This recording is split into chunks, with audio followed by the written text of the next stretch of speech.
President Obama's approval rating plummeting among active duty members of our armed services. According to the new survey from the Military Times, President Obama's approval has hit a record low of 15%, down from 35% in 2009. His disapproval rating shot from 40% back in 2009 to 55% now. Our next guest is not surprised by those dismal numbers because President Obama has never given the military the resources to accomplish the missions that he has ordered them to complete. Joining us now is retired four-star Army General, former Army Vice Chief of Staff, General Jack Keane, Chairman of the Institute for the Study of War, Fox News military analyst. Good to have you with us, General. Good to be here, Lou. Those numbers are, those are appalling, dismaying. Surely he must be hurt to the quick. Yeah.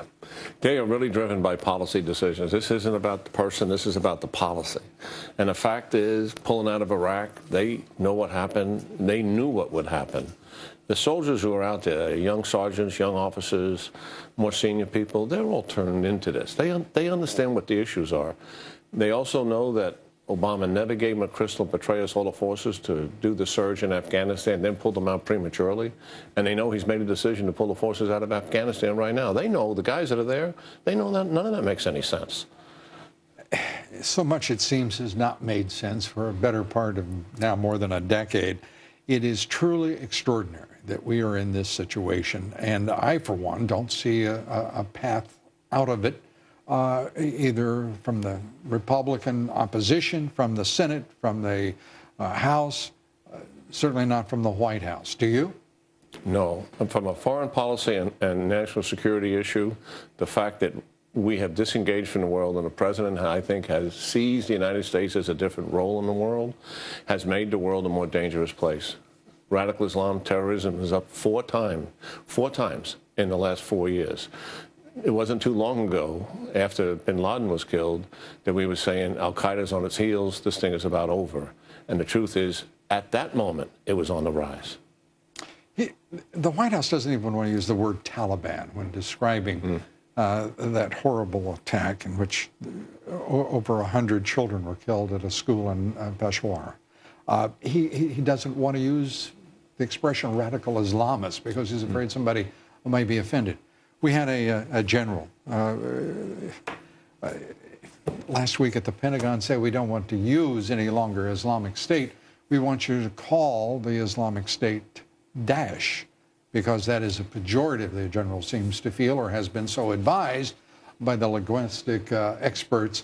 I mean, what in the world are we coming to that a general is sitting there telling the media what he wants them to call the enemy when we can't even get our White House, our commander-in-chief, or the Pentagon to say radical Islamist terrorists?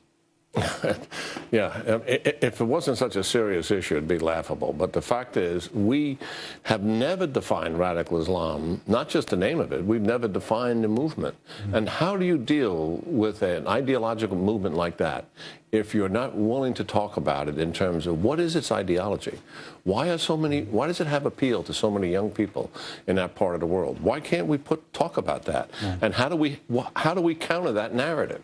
Well, you know, actually, I've done that on this very broadcast. Did it 12 years ago as our special forces and our clandestine services were moving into Afghanistan and ultimately defeating the Taliban with leading Islamic scholars, Arabic scholars, Middle East experts. We defined in discussion.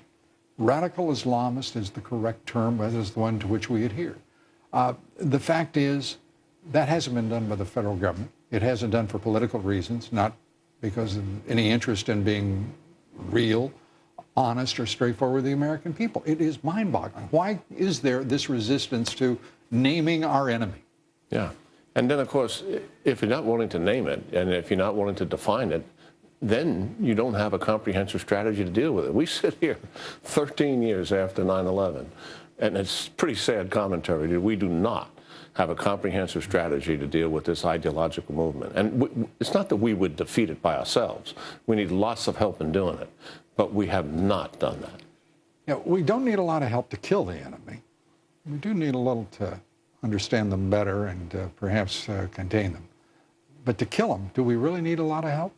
No, but we need all of them. It's from those countries that this movement grows.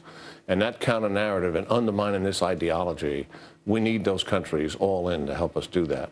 And we can help them also participate in the conflict. We have skill sets that we've learned these last 13 years. You know, I will confess as we wrap up here, General, I fear that we're having this discussion maybe 10 years too late. Well, I'm still optimistic. All right. I think we're one leader away. You know, I'm afraid history is supporting you. We seem to have spent much of the last decade or two one leader away. Well, we know we've always got the real leader here. General Jack Keane, thanks for being with us. Yeah. Merry Christmas. Good to see you. seeing you. Merry Christmas. Time now for a look at our online poll